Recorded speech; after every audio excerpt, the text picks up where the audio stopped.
Hello दोस्तों, Hindi mirror पर आपका स्वागत है। दोस्तों, आज की वीडियो का जो कंटेंट है वह थोड़ा सा आपके जो हमने मतीराम का टॉपिक कराया था मॉर्निंग में आज आपको, और मॉर्निंग में आज हमने आपको मतीराम की जो है काव्य कला से संबंधित कुछ बातें बताई थी। अब आगे आपको जो मतीराम की काव्य भाषा किस तरह की रही है, यानी कि जो इनकी भाषा शैली है वह किस प्रकार की रही है, उसके बारे में थोड़ा जानकारी आपको देंगे। तो चलिए पूरी वीडियो में बने रहना और पूरी वीडियो ज़रूर देखें, जिससे आपको मतीराम की जो भाषा शैली रही है वह किस तरह की रही है इनके काव्य में, वो पूरी जानकारी आपको मिल सके। यहाँ हमने आपको बताया था कि इनकी जो भाव था, भाषा थी, प्रभाता, सरसता थी, संगम आदि यदि किसी कवि की कविता में देखने को मिलता है तो उसे मतीराम के समयों, ललित ललाम की कविताओं तथा सतसई के दोहों में भलीभांति आप देख सकते हैं। ये सब परिभाषाएं सहित हमने आपको ये बातें बताई थी, और आपको ये भी बताया था कि ललित ललाम और जो है इनकी सतसई जो है और मतीराम के जो सवैये हैं वह आपको देखने को मिलते हैं इनके काव्य में। एक ये तो थी इनकी कला के बारे में बातें। अब देखिए भाषा किस तरह की है। भाषा मनुष्य को दिया गया ईश्वर का एक अनुपम वरदान है, सभी को पता है। प्रत्येक व्यक्ति के मन में भाव और विचार उमड़ते घुमड़ते रहते हैं, सभी के मन में उमड़ते घुमड़ते हैं। कोई उनका सही इस्तेमाल कर जाता है, कोई नहीं। तो उन्हें व्यक्त किए बिना वह चैन नहीं पाता है, चाहे वह बोलकर करे, चाहे वह लिखकर करे, करता ज़रूर है अपने मन के विचारों को। साथ ही उसकी इच्छा होती है कि दूसरे उसके भाव विचारों से अवगत हों, यानी कि उसके भाव और विचारों को समझें, जानें और उनके अनुसार आचरण भी करें। अतः अभिव्यक्ति और संप्रेषण के लिए वह ललायित रहता है। अपनी बातें बताने के लिए और एक दूसरे से बातें करने के लिए, संप्रेषण करने के लिए वह बेचैन रहता है मनुष्य, और इन दोनों के लिए भाषा आवश्यक है, और भाषा से ही ये दोनों चीज़ें हो सकती हैं। कभी सामान्य मनुष्य से अधिक भावुक और संवेदनशील होते हैं। जब हम तो जो आम मनुष्य होता है उससे थोड़ा भावुक होते हैं और संवेदनशील होते हैं। उसके भाव भी अधिक तरल तथा सूक्ष्म भी होते हैं, बहने वाले भाव होते हैं, वो छोटी छोटी चीज़ों में वो सोचते हैं। अतः साधारण जन की भाषा उसके लिए अधिक उपयोगी नहीं होती है। काव्य रचने के लिए वह अपनी भाषा सुनिश्चित करता है, अपनी भाषा को समझता है और सोचता है कि उसको किस प्रकार से वह काव्य करना है।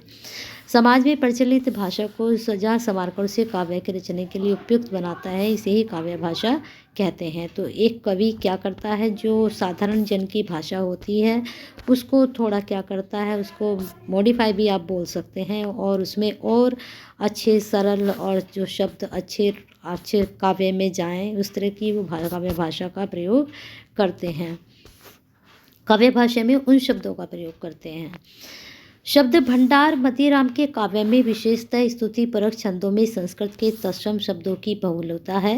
तत्सम शब्द सभी को पता होंगे, तद्भव शब्द होते हैं और जो है तत्सम शब्द होते हैं। तत्सम शब्द जो आपके संस्कृत के जो शब्द हैं एज इट हिंदी में प्रयोग होने लगे तो उनको तत्सम कहा गया। जैसे कि आप समझ लीजिए, जैसे कि मोर है, मोर को क्या कहा जाएगा, तद्भव शब्द। और मयूर, मोर को अगर हम मयूर रूप में पढ़ते हैं तो ये क्या होगा, तत्सम शब्द में आएगा। तो इस तरह के शब्द जो हैं मतीराम के शब्द भंडार में रहे हैं। और एक आध छंद तो ऐसा है, यदि कहीं हिंदी की क्रियाएं हटा दी जाए तो लगता है कि यह संस्कृत भाषा में लिखा गया श्लोक है। जहाँ कहीं भी उनके काव्य में संस्कृत के शब्द आते हैं उन्हें शुद्ध रूप में ही रखा गया है। अब ये तो थी इनकी भाषा शैली, और मुझे लगता है भाषा शैली अच्छे से आपकी समझ में आ गई होगी। और यहाँ पर आपको हमने बताया था कि जो है भाषा से संबंधित यहाँ भी जो इनकी काव्य कला है वह भी आप इसमें जोड़ सकते हैं, क्योंकि दोनों ही टॉपिक अटैच करके आपके एग्ज़ाम में बनते हैं। अब आते हैं इनका थोड़ा जो रचना वैशिष्ट्य किस प्रकार का रहा, यानी कि जो मतीराम जी की रचनाएं हैं उनमें किस प्रकार की विशेषताएं रही हैं। तो क्वेश्चंस हमेशा ये बनता है कि आपको मतीराम का जो श्रृंगार वर्णन है और जो इनका अलंकार वर्णन है वह किस प्रकार का रहा है।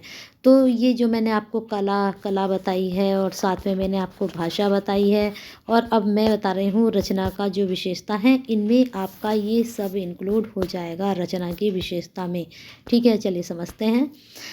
मतीराम जो मतीराम है रीतिकाल के सभी को पता है कि कवि रहे हैं, और इनकी जो संयत वाणी में मर्यादित श्रृंगार और जो श्रृंगार रचना है रीतिकाल में वैसे अमर्यादित रचनाएं हुई हैं, लेकिन इनकी जो रचनाएं हुई हैं उसमें कुछ मर्यादा थी, और इनका श्रृंगार ओजस्वी वाणी से जो प्रशस्ति, कल मैंने आपको समझाया था कि प्रशस्ति क्या होती है, सब इन्होंने अभिव्यक्त किया है। और जो है अन्य कवियों के लिए वह आदर्श रही है जो इन्होंने रचनाएं की हैं। बिहारी की सतसई के समान ही मतीराम की रसराज ग्रंथ की भी ख्याति रही है।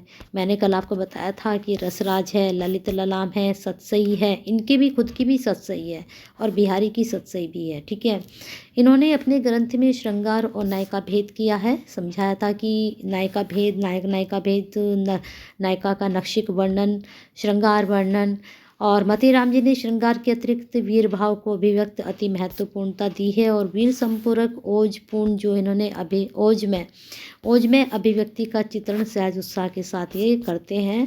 देखिए पंक्ति, मदर बिलंद मंद गली गली के चले एक पल में दलैया पर दल बल खनी के, मद जल झरत मुकुट जरकस झूल, झालरनी झलकत झुंड मुक्तानी के। तो कितनी अच्छी उन्होंने पंक्ति कही है वीर रस में।